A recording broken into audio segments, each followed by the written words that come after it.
네, 여러분 반갑습니다. 오늘은 교과서 34쪽부터 시작하도록 하겠습니다. 교과서 피고 필기구 준비하세요.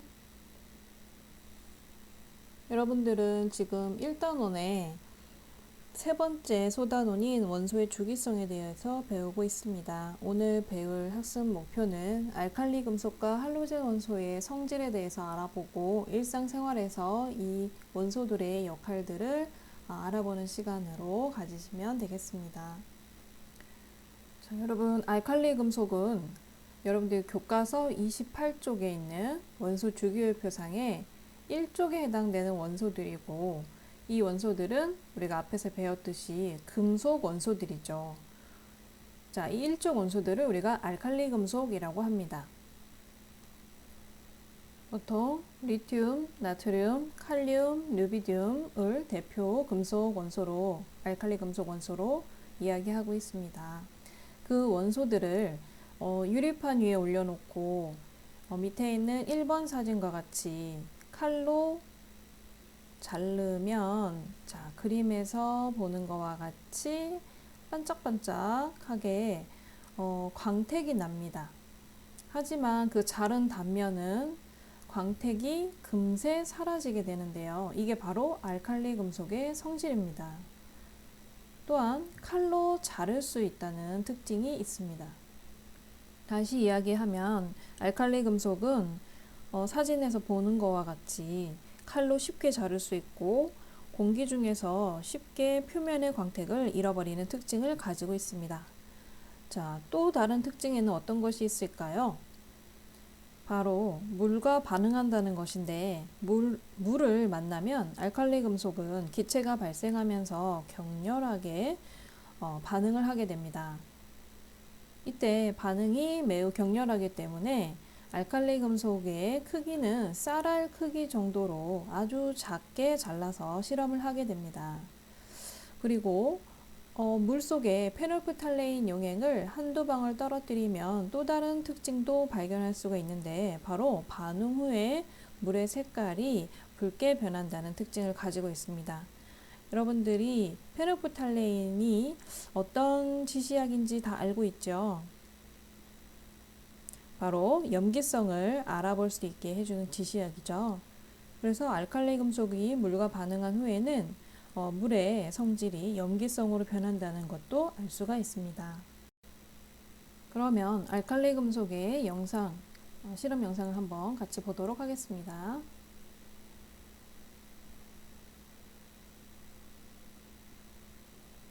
물과 아주 격렬하게 반응하고 있죠. 불꽃을 내면서요. 이렇게 기체가 발생하면서 물과 빠르게 반응하게 됩니다. 앞에서 나트륨으로 실험했던 것을 똑같이 리튬으로 반복을 해봐도 같은 현상을 볼 수 있음을 알 수가 있습니다. 다만 리튬에서 나트륨, 나트륨에서 칼륨, 칼륨에서 르비듐으로 갈수록 반응성이 점점 커지는 것을 알 수가 있습니다. 자, 그러면 실험 결과를 정리해 볼까요? 교과서 34쪽입니다. 여러분들이 작성하면서 들으시면 되겠습니다. 과정 1과 2에서 어떤 변화를 관찰할 수 있는가 그랬습니다. 자, 과정 1에서는 사진 1번이죠. 칼로 자를 수 있다는 걸 알게 되었고, 공기 중에서 쉽게 광택을 잃어버린다 라는 것을 알 수 있게 되었죠. 과정 2에서는 기체가 발생하면서 물과 반응하고, 그 다음에 반응 후에 물이 붉은색으로 변한다 라는 것을 알 수 있었죠. 자, 적으면서 듣고 있죠. 다 못 적은 친구는 일시정지해서 적고, 다 적은 친구는 넘어가도록 하겠습니다.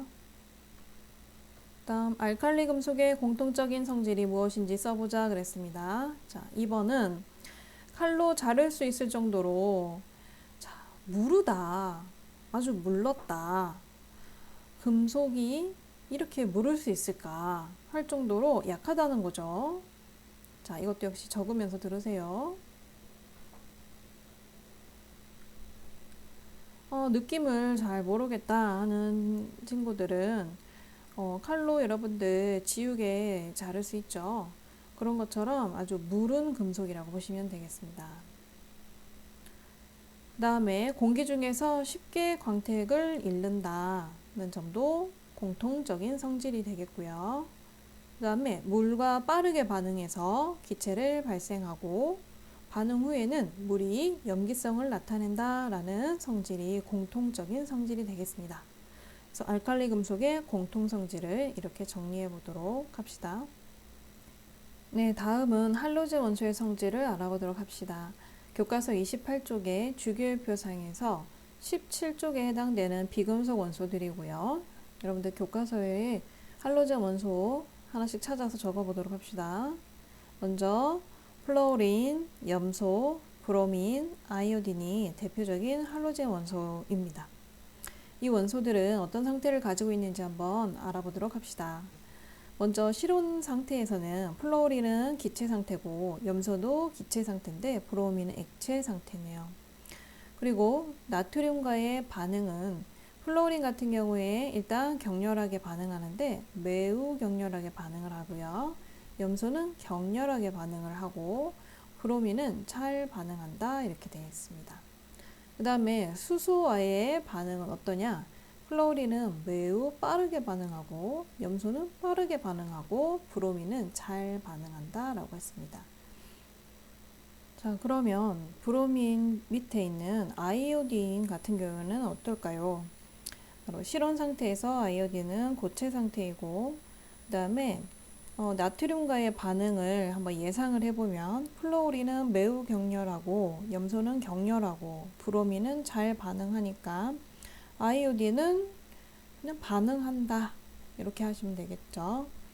그 다음에 수소와의 반응을 보면 플로린은 매우 빠르게 반응한다, 염소는 빠르게 반응한다, 브로민은 잘 반응한다 이니까 브로민보다 밑에 있는 아이오딘은 반응한다 정도로 하시면 되겠습니다. 자, 그럼 문제 풀어봅시다. 분석 문제 1번입니다. 할로젠 원소의 공통적인 성질은 무엇인지 써보자 그랬습니다. 자, 공통성질. 일단 나트륨에 반응한다는 거, 그 다음에 수소기체와 반응한다는 거. 자, 그래서 화합물을 이룬다는 것이 공통성질입니다. 적어보시고요. 다 적었으면 넘어가도록 하겠습니다. 다음 2번 문제입니다. 할로젠 원소에 속하는 아이오딘이 나트륨, 수소와 반응할지 각각 예상해보자 그랬습니다. 선생님이랑 표를 분석하면서 이미 예상을 해보았죠. 아이오딘도 할로젠 원소이므로 나트륨이나 수소와 반응할 것이다. 하지만 플로린, 염소, 브로민 순서로 반응성이 점점 약해지므로 브로민보다 반응하는 정도가 훨씬 약할 것이다. 선생님이 표랑 같이 분석을 이미 해줬었습니다. 이 내용도 한번 정리해서 적어보세요. 다 정리가 되었으면 넘어가도록 하겠습니다. 자, 그럼 이제 정리 문제 풀어봅시다. 1번 알칼리 금속과 할로젠 원소가 각각 공통적인 성질을 갖는 까닭을 전자배치랑 관련 지어서 설명해 보자고 했습니다. 왜 알칼리 금속은 할로젠 원소도 그렇고 왜 이런 성질들을 가지게 될까? 일단 알칼리 금속은 모두 다 원자가 일족 원소들이었고 일족이기 때문에 원자과 전자가 다 한 개씩이죠. 그렇기 때문에 같은 성질을 나타내게 되는 것이고요. 그 다음에 할로젠 원소는 모두 다 원자과 전자가 17쪽이기 때문에 7개죠. 그렇기 때문에 또 공통성질을 나타낸다고 보면 되겠습니다. 다음은 알칼리 금속과 할로젠 원소가 일상생활에서 이용되는 예인데요. 알칼리 금속 같은 경우에는 여러분들이 항상 손에 들고 다니는 휴대전화의 배터리로 리튬 배터리 많이 들어봤죠? 바로 배터리로 쓰이고 있고요. 그 다음에 가로등에 보면은 노란 불빛을 내는 가로등들이 있죠? 거기에 나트륨이 알칼리 금속이죠. 이렇게 일상생활에서 쓰이고 있습니다. 그 다음에 할로젠 원소 같은 경우에는 플로린 처음 들어본 친구들은 좀 갑자기 놀랄 수도 있어요. 여러분들 치약에 플로린이 항상 들어 있습니다. 그래서 우리 일상생활에서 많이 사용이 되고 있는 원소라고 볼 수 있죠.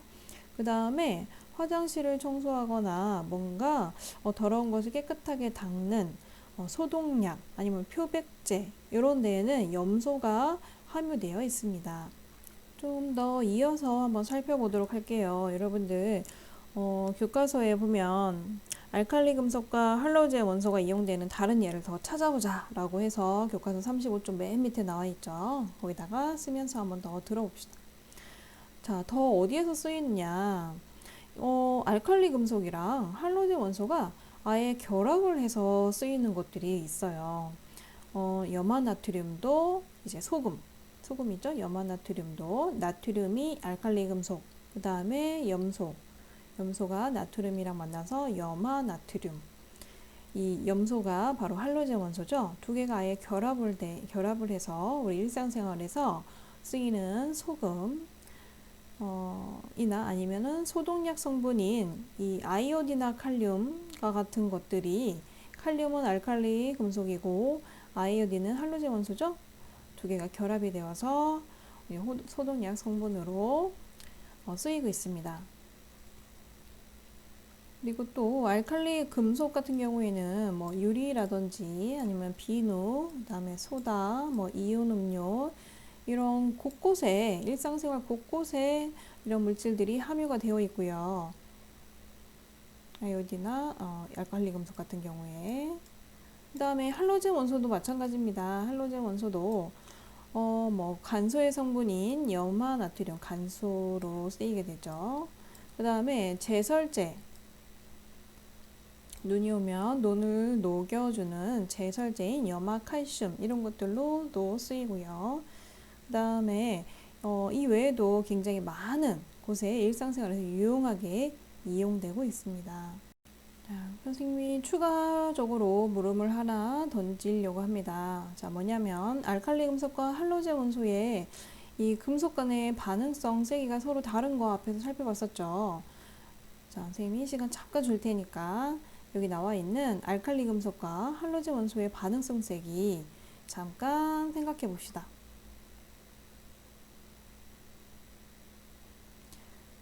자, 잠깐 동안이었지만 벌써 대답을 다 한 친구들이 있을 거라고 생각을 합니다.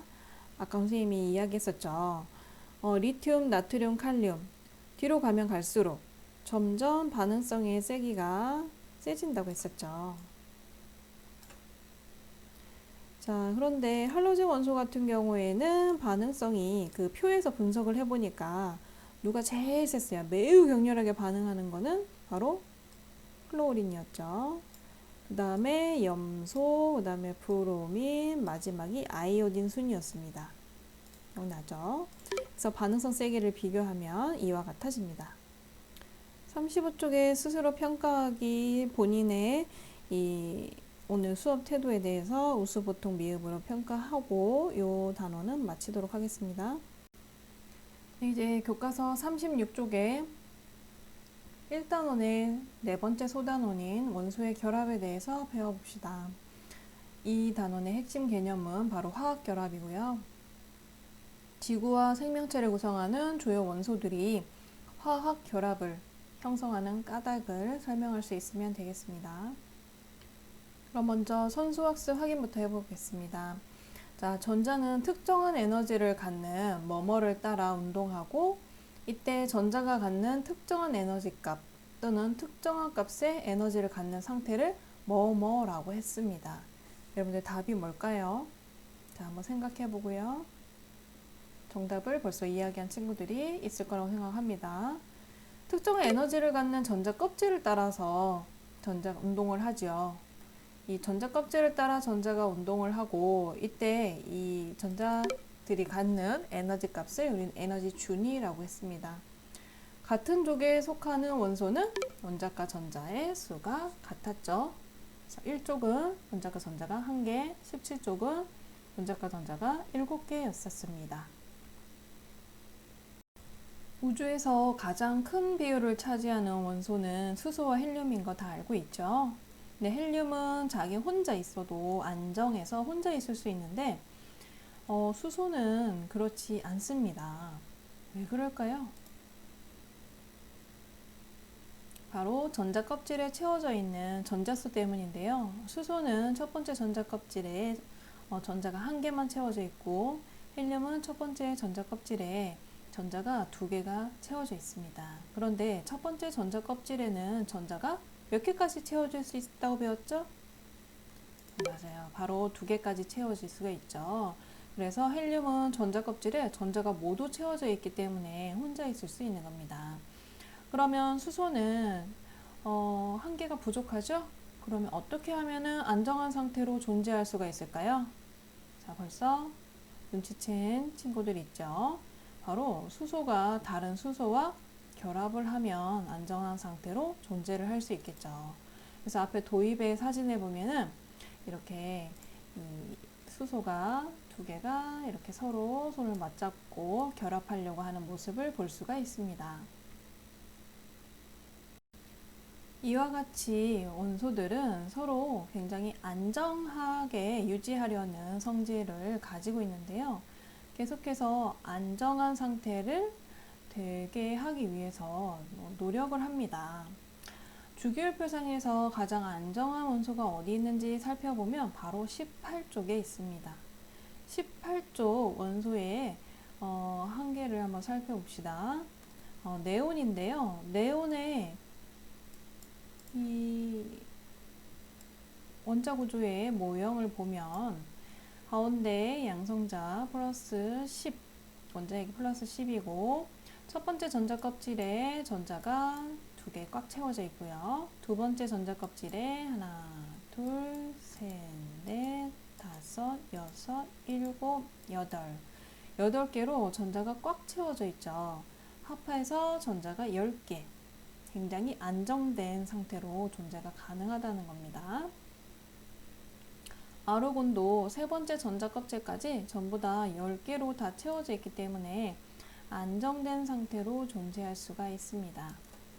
이러한 18쪽 원소들은 가장 바깥쪽의 전자 껍질에 2개 또는 8개의 전자가 꽉 채워져 있고 화학적으로 안정하고 반응성이 작은 것을 알 수가 있습니다. 그래서 이 18쪽에 있는 기체들을 비활성 기체라고 하는데요. 전자를 주거나 받기 어렵기 때문에 반응성이 매우 작아서 잘 반응하지 않기 때문에 비활성 기체라고 불립니다. 이 비활성 기체를 방전관에 넣어서 전압을 걸어주면 각각 특유의 색깔을 나타내기 때문에 광고판에 이용되기도 하죠. 그래서 우리가 네온 사인이라는 말을 쓰죠. 바로 네온 기체가 이 안에 들어있기 때문입니다.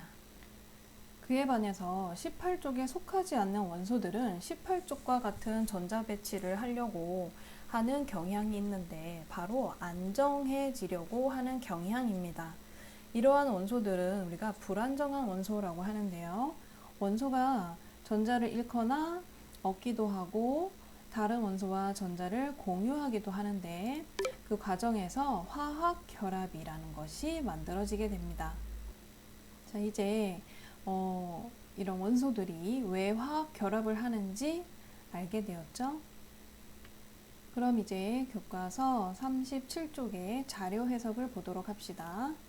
18쪽 원소처럼 안정해지려면 원소들은 어떤 방법을 취하게 될까? 먼저 나트륨부터 보겠습니다. 나트륨의 전자 배치 모형을 보니까 첫 번째랑 두 번째 전자 껍질에 전자는 다 채워져 있는데 세 번째 전자 껍질에 이 전자가 한 개밖에 없네요. 그러면 우리가 이렇게 부르죠. 원자가 전자수가 한 개라고요. 자, 그렇게 되면 이 나트륨은 안정해지려면 어떻게 해야 될까요? 바로 전자 한 개를 잃어버리는 게 쉽겠죠. 전자 7개를 얻어올 수도 있습니다. 하지만 전자 한 개를 잃어버리는 게 전자 7개를 얻는 것보다 더 쉽기 때문에 주로 나트륨은 전자 한 개를 잃게 됩니다. 이해되시겠나요? 자, 그러면 마그네슘이 어떻게 되는지를 한번 보면 더 쉽게 이해가 가능할 겁니다. 마그네슘의 전자 배치 모형을 보니까 마그네슘은 첫 번째랑 두 번째 전자 껍질에 전자가 꽉 채워져 있는데 세 번째 전자 껍질에 전자가 2개 있네요. 그러면 이 마그네슘은 전자 배치 모형상 원자과 전자가 2개이고 안정화가 되려면 세 번째 전자 껍질에 마저 6개를 더 채우거나 아니면은 전자 2개를 잃어버리면 안정화 되겠네요. 그렇죠? 여러분들 표에 그 내용을 적어 보도록 합시다. 같은 방법으로 산소와 염소도 같이 적어 보고요. 잠시 후에 정답 확인해 보도록 하겠습니다. 잠시 일시정지 해주고 표를 먼저 채워보세요. 자, 표를 다 채웠으면 이제 정답을 확인해 보도록 합시다. 자, 마그네슘은 원자과 전자가 2개고 전자 2개를 잃어버리거나 전자 6개를 얻으면 안정화 되겠네요. 자, 다음 산소는요. 원자과 전자가 총 6개고요. 그러면 6개를 잃어버리거나 아니면 2개를 얻어오면 되겠네요. 염소는 원자과 전자가 7개고요. 안정해지려면 7개를 잃어버리거나 전자 1개를 어디서 얻어오면 안정해지겠네요. 자, 그러면 나트륨 같은 경우에는 전자를 얻어오는 것보다 전자 1개를 잃어버리는 게 더 쉽겠죠. 마그네슘 같은 경우에도 어디서 6개를 얻어오는 것보다는 전자 2개를 잃어버리는 게 더 쉽죠. 산소 같은 경우에는 자신의 전자 2개를 6개를 잃어버리는 것보다 전자 2개를 얻어오는 게 쉽고요. 염소 같은 경우에는 전자 1개를 얻어오는 게 훨씬 쉽겠죠. 그래서 나트륨 같은 경우에는 전자 1개를 잃어서 Na 플러스 양이온이 되고 마그네슘은 전자 2개를 잃어서 Mg2 플러스 양이온이 되고요. 산소 같은 경우에는 전자 2개를 얻어서 O2 마이너스라는 음이온이 되고 염소는 전자 1개를 얻어서 Cl 마이너스라는 음이온으로 되기 쉬운 겁니다. 앞의 내용을 정리를 해보도록 합시다. 교과서 37쪽의 첫 번째 문제입니다. 자, 금속 원소인 나트륨과 마그네슘은 주로 양이온이 되고 비금속 원소인 산소와 염소는 주로 음이온이 되는 까닭을 전자수와 관련지에 설명해 보자고 했습니다. 네, 선생님 방금 설명을 해줬으니까 그대로 여러분들이 들은 내용을 그대로 적으시면 되겠죠. 본인의 언어로 적을 수 있는 친구들은 적어보시고 그게 힘들다 하는 친구들은 선생님이 띄워준 정답을 보고 적으시면 됩니다. 다 적은 친구들은 그 다음 문제 풀어보도록 합시다. 자, 탄소의 전자 배치를 그려보고 탄소가 안정해지는 방법을 설명해보자 그랬습니다. 탄소의 전자 배치 이제 여러분들 다 그릴 수 있죠. 먼저 그림 그려보고요. 그 다음에 이 탄소가 안정화되려면 전자를 몇 개 잃어야 되거나 아니면 몇 개 얻어야 되는지도 적어보도록 합시다. 그럼 오늘은 이 문제를 인증샷 찍어서 올려보도록 하세요. 과제에 이 탄소의 전자 배치, 그 다음에 탄소가 안정해지는 방법을 설명한 것을 여러분들 교과서에 적고 그리고 나서 인증샷 찍어서 과제로 올려주시면 되겠습니다. 그럼 오늘 배운 내용 정리해 보도록 하겠습니다. 화학결합을 형성하는 까닭. 자, 왜 화학결합을 하려고 하느냐? 지구와 생명체를 구성하는 탄소, 수소, 산소, 질소, 알루미늄, 철 등의 원소는 일단 안정한 18족 원소가 아니다. 18족 원소와 같이 안정해지기 위해서 바로 화학결합을 형성하는 것이다 라고 결론을 낼 수 있겠습니다. 문제 풀어보도록 하죠. 스스로 확인하기 문제 1번입니다. 리튬의 원자과 전자수가 몇 개인지 쓰고 리튬이 안정해지려는 방법을 설명해보자 그랬습니다. 여러분들 교과서 28쪽에 가서 주기율표상에 리튬이 원자번호 몇 번인지 알아보고 오세요. 몇 번입니까?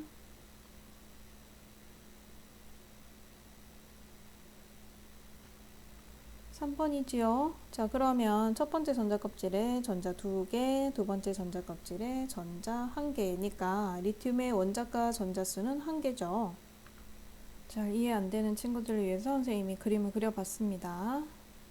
원자 번호 3번이고, 그러면 양성자가 3개고 거기에 따라서 전자수도 3개여야 되니까 첫 번째 전자 껍질에 전자 2개 꽉 채워지고 두 번째 전자 껍질에 전자 1개가 남죠.